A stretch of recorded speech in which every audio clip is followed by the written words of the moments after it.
Welcome to another edition of Cree Carrier's Financial Education Series. Cree Carrier and Schaefer Trucking's podcast series that will help you manage and keep more of the hard-earned money you haul in. Today, we're heading down the road to retirement if you're in your 20s. Well, hello everyone. I'm Caitlin Moore, your 401k retirement educator through Union Bank and Trust, and I'm here to continue our conversation about road to retirement. So the last time that we had talked about this, we were just kind of talking about some basics about retirement, but now we're getting into more age specifics. And today we're going to explore 20s, the early 20s, getting into our career, what that means for retirement planning. I do want to start off by saying that I'm not a financial advisor. I am just an educator. So if you do give me a call as the educator for the CREEP plan, I can't tell you what to do, but I certainly can educate you on your options.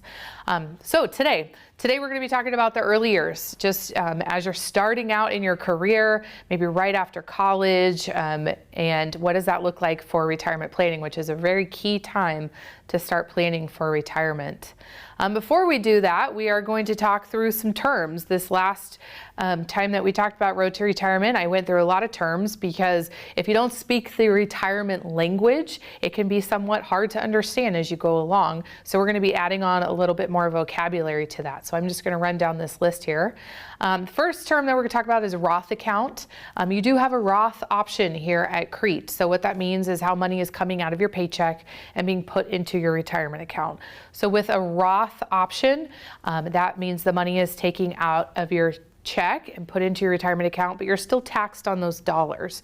You're not deferring that taxation. You're being taxed come next tax season. The benefit of a Roth, and we're going to actually get into this towards the end of this because it is very, very wise to do in the younger you are. But the great thing about Roth is as you're putting money into your retirement account and it's being taxed, all the money that your money would be earning, hopefully over time, over the decades of your career, all those earnings, which are normally taxable income when you go to take that out, is tax-free. So to pay a little bit of tax now on the dollars you're putting into your retirement account, but having all this tax-free dollars in the end can really pay off. So you do have that Roth option within the CREEP plan. You do have a Pretax, which is the opposite. You're not paying taxes on those dollars now. You will pay taxes on them in retirement. So you can do both of those options too. And I'll get into some more specifics down the road. The Pretax, as I just mentioned, is the traditional account. So that is the next vocabulary on our list here. What traditional and Pretax are interchangeable phrases when we're talking retirement. So you might hear a traditional 401k, Pretax 401k. That's just talking about how it's coming out of your check and you're not paying taxes on it now. You're going to do that in retirement. The next term here is investment returns. So that's looking at what are you gaining or losing in the process of investing. So you're putting your initial principal dollar into an investment, you're buying shares, buying into bonds or maybe a money market, but hopefully you're earning over time. That's the grand scheme of things, is to be earning money. So that would be your investment return. Sometimes we see those in the negative. It has been that way lately. We've been seeing a lot of negative numbers. It doesn't mean you've officially lost money. It simply means that your investment is worth less dollars than when you originally purchased that. A target retirement fund. So that is another term for one of our investment options here. You can choose from a number of bonds, money market, international mutual funds, or U.S. mutual funds, all within the scope of what CREET and UBT have decided are within the retirement plan here. And then you do have retirement date funds, which that's kind of a whole diverse package that you have within your plan here according to your age. So the younger you are, the more aggressive these dollars will be invested, meaning the more money will be put into U.S. and international mutual funds. The closer you are to retirement, or age 65 as they are set up, the less money you have going into U.S. and international stock. Because when we retire, we want to know where our money is. We want to know how much we have there, how to budget around that. You will always have a little bit into the stock market if you use retirement date funds, but the closer you are to 65, the less money there is, because we don't really have time to watch the ups and downs of the market. We've got to know what the budget is and how to retire off of that. The next one is longevity risk. So this is really addressing the idea that over time, what is your dollars going to look like? So the retirement accounts are set up for longevity. We're looking at long-term investing. We're not day trading our account. We're not buying a single stock. We're buying mutual funds. Those are large amounts of companies in the same investment, and you're looking for returns over time. And so when we're looking at a retirement fund, we're looking at long-term. It could be 30, 40 years, depending on where you start, that you're investing possibly in the same investments. So if you're closer to retirement, you're a little more riskier in how much you can invest in the stock market. Doesn't mean you can't. It's just you have to look at, when do you want this money? Do you have time for possibly a bear market when we go down, to wait for that bull market when we come back up? Is it close to retirement, or when you're starting to take the money out? So these are questions that we'll be addressing in a couple weeks when we come back and do a little bit more of the Road to Retirement series. The last point on here, retirement savings checkpoint, we're actually going to get to that. So I'm going to skip over this because I've got a little bit better view of what this looks like. Okay, so here, we're going to dive into the 20s, the early years. Now, in the grand scheme of retirement planning, 30s and 40s are still considered the young years. But when we're talking about the 20s, we're talking about those folks that are just getting into this idea of retirement planning. Maybe they're fresh out of school or starting a job straight out of high school, and they're offered this opportunity to start saving for retirement, which is a huge opportunity the younger you are, because how retirement plans work is you're putting money in every pay period, and that's being invested, and it's growing over time. The earnings you earn off of the investments are thrown back into your pool of money, which widens it so you can earn a little bit more. So the longer time you have to do that, the more money you could be saving and earning over time. So the importance of doing this, one of the basic pieces of the puzzle, is why we save for retirement, and even why a 20-something-year-old would want to start saving for retirement. And that's simply because you're going to probably spend on average 25 to 30 years in retirement. Some of us can retire sooner, some of us cannot. But if we're looking at average amounts, 25 to 30 years, and experts would suggest that you're going to be using about 80% of your expenses in retirement. So 80% of your lifestyle will be carried over into retirement. So the sooner you can plan for that, the more likely you are to have adequate savings by the time you get to retirement, which is so important when you're thinking about your early 20s. So some good news when it comes to retirement savings, because as the 20s are a very expensive period of our life, there is a lot of activity when it comes to retirement planning. So as far as some research, 71% of 20-somethings are participating in their employer plan if offered, and they're saving around 8%. Our experts would suggest 12 to 15% savings annually towards retirement. But we can't always do that, and I'm not one to pressure that at all. I'm one to simply suggest save what you can when you can. So if you're in your 20s and you can save enough to get your employer match plus a little bit more, which here at Crete 8% would be a little bit more than what the match is going to max at, that's great savings. So save what you can, but the median savings rate is about 8% for 22-year-olds, which if you think about it, can be a lot of money. And then 22-year-olds now, mid-20s, they're actually saving a lot earlier than their baby boomer parents or their Gen X parents were. So if we're looking at generations, we're able to save a lot more earlier, which is great when it comes down to compound interest. So it's very promising when you look at this as you're jumping into employment, full-time employment, given an opportunity to save for retirement, that a lot of folks are taking advantage of this opportunity. This chart here is just showing some ideas of how much we should be saving depending on where you are age-wise. So the top row there is showing some median salary ranges. I'm just going to go straight down the middle here. So at $80,000, if you're 25 years old, the suggested rate of savings would be around 10%, which is right on target almost for the last slide there. This is household income too. So if you have a partner, that could look a little bit different, where maybe you don't have to save the full 10 because you're you're splitting it down the middle. So again, earlier the better. If you're in your 50 years old just starting out with a retirement plan, the suggestion would be to save around 46%, which is a lot of money. So if you're catching up, it doesn't mean you can't, but if you can do this sooner in your 20s, the better the savings plan is. So there's a lot of questions about risk in your 20s because, like I said, it's a very expensive time of your life. So there's things that might get in the way of saving for retirement. And one of those is just expenses. Getting out of college, maybe you have student loans, car payments, rent, insurance, all the things that go into our budget. But for the first time, you have full-time employment. You're making a pretty decent amount of money for your age or for your education. But later on, you'll work up the salary chain. That's always the goal. But right now, we're trying to do a lot at one time for the first time. And so it can be a little bit scary to add on another expense like retirement savings because we're shelling out a lot of money just for daily living expenses. I always say that the hardest part of retirement savings is starting. But I would highly suggest starting as soon as you can within an employer plan, like a 401k, simply because you won't miss the money out of your check. If you're able to start right away, you'll start budgeting around what your paycheck is with that retirement savings already coming out.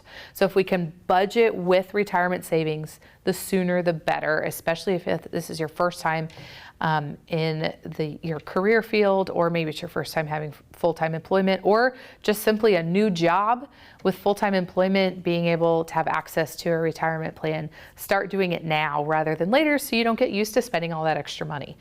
So it is the hardest to start, but start small. If you can get the company match, which here at Creed is 5%, 10 cents on the dollar up to 5%. If you could do 5, they're going to match you, and that's the full max. So if you could start with that, that's a great way to start, and maybe every year just increase that by 1% or so. We're going to get to how much that actually is too. So how do we kind of combat those risks? It's a lot of expenses at one time. Build a budget. Just build a budget, put the retirement savings in there. If you can do it, you can do it. If you have to start smaller than expected, start smaller. But the sooner you do that, the more of a habit it's going to become. So if you don't stay at Crete for the life of your career and you move on, the next employer, if they offer that 401k, you'll be used to having that come out of your paycheck at that time. So it's really building a great financial foundation as you move along in your career. Another thing would be track your savings, your investments, and monitor. Get used to that. Get used to budgeting. Get used to tracking where your money is. I get a lot of calls, people pre-retirement, and they say, I've got like 5 401ks at old companies I worked for. It's all, scattered, or maybe they don't know where it is. I know there's websites to help you find missing money. But if you start tracking that, get a file, lock it up in a safe, something like that, your information, keep that up to date so that you don't lose your money somewhere along the way. There's always a way to find it, but it might take some research. Part of good budget planning with retirement savings is look at short-term, long-term goals. Are you trying to save for a house, or are you trying to save for retirement? What are the things you're trying to pay off? And when you do, can then you put a little bit more in a retirement account? There's different things. So writing out goals. As a financial coach, that's the first conversation I have with folks. What are your short-term, what are your long-term goals? Because those play into your budget, and they also play into retirement planning. So knowing what some short-term, long-term goals are, and you can add to them as you go along in your life and different points in your life. But if you have some goals early on, keep that in mind when you're budget planning. And then reduce or limit debt. Again, I say this is an expensive time of life. Buying a house, getting married, having children, paying off school loans, maybe you're buying a new car. It's just a very expensive time of life until even your 50s almost, because other things are asking for our money. There's other places where our money needs to go. But reducing or limiting debt is only going to help you along the way, especially when you are putting money into your retirement account. That's another form of savings, but reducing or limiting your debt along the way is going to be huge for you just financially as a whole. This is another, like I said, how it takes effect on your paycheck. So a lot of people don't know how much 5% of their paycheck is, especially when they're first starting. So it might take a couple pay periods to get used to what that looks like. But if you started somewhere with retirement savings, say that 5% here at Crete, and then added a percent every year. Maybe you get a raise, you put a percent in your retirement account, the rest in your pocket. How much is that really? So this chart here shows us a good idea of what that is. So right down the middle, if you make around $50,000, 1% every other week, so 2 pay periods a month, 26 pay periods a year, is only $19. So it's actually not that much. If we think about what we do with $19, it may be a coffee habit or something like that. So that's what it is for me. So if I'm gonna just raise my deferrals, meaning my contributions into my retirement plan, it may only be $19 every 2 weeks. Not a ton of money at the end of the day, especially if we've got a solid budget, but we're just trying to increase that savings. So not a whole lot of money. If you're looking at the dollar amount, $19 every 2 weeks is $494 a year.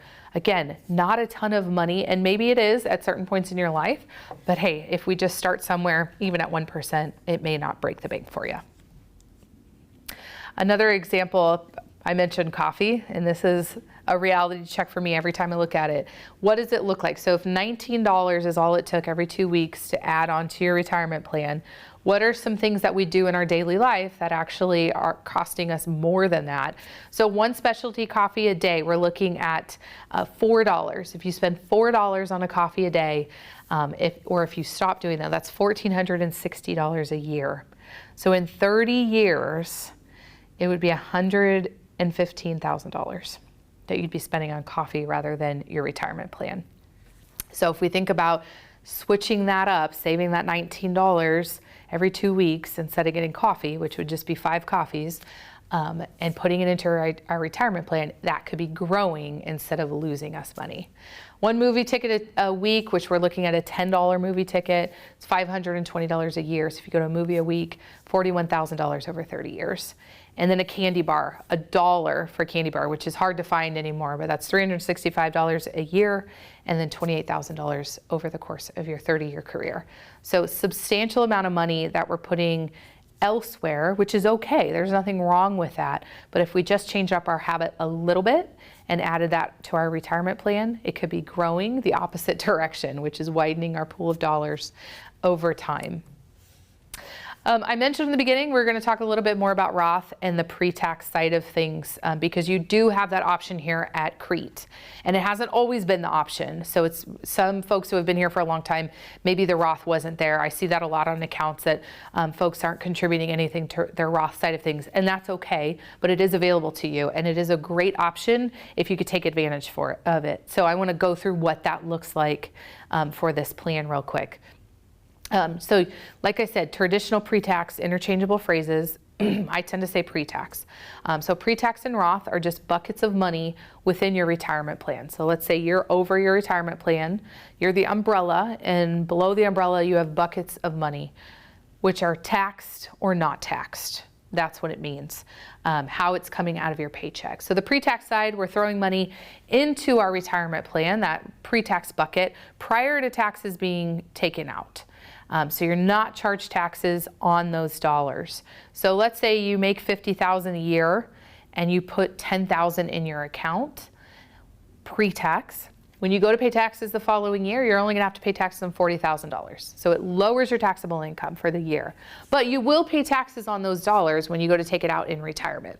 You're just kind of deferring that until retirement.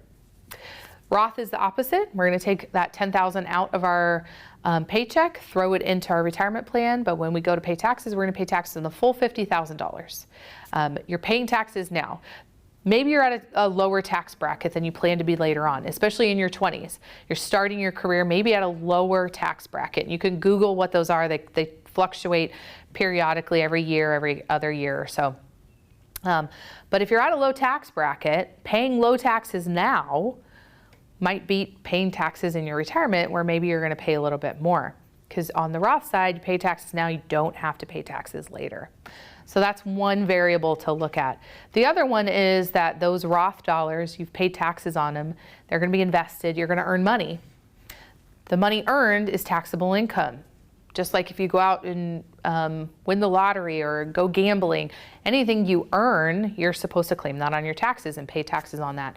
But with the Roth side, all of that money you've earned is tax-free.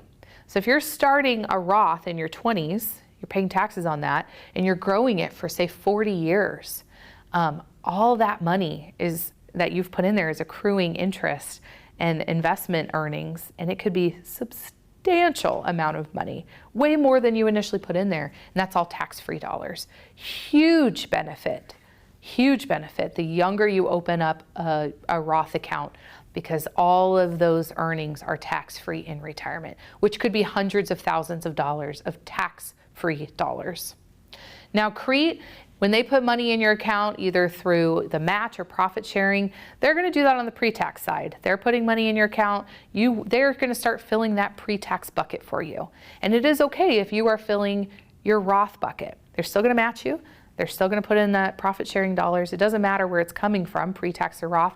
They'll still do their part, but they're going to fill that pre-tax bucket. So you will pay taxes on the dollars in retirement. But on the Roth side, you may not. I do see people that do half and half. Maybe they want to put a little bit in Roth, a little bit in pre-tax. That's okay to do. You can also change it.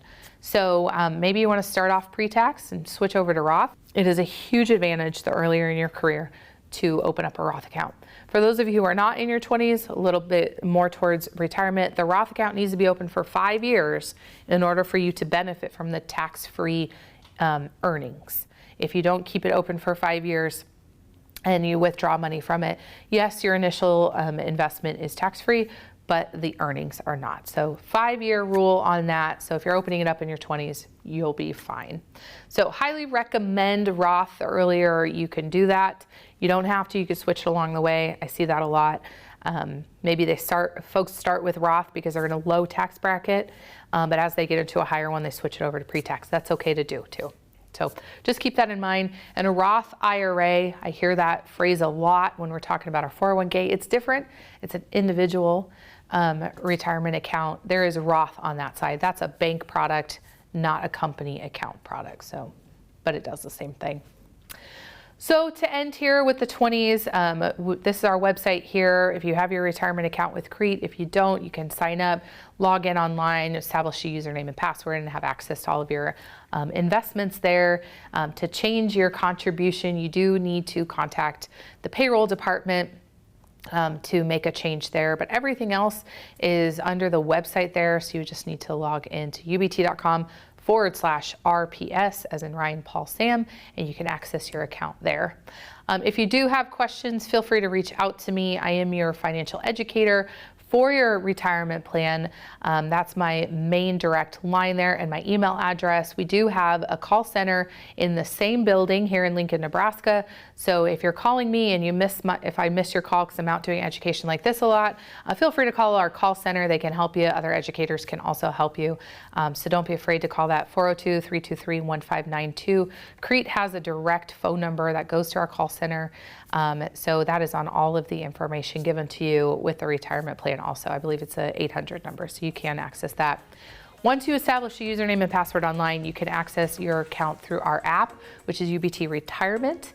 The icon is right there, so you can just sign in there and see it all on your phone there.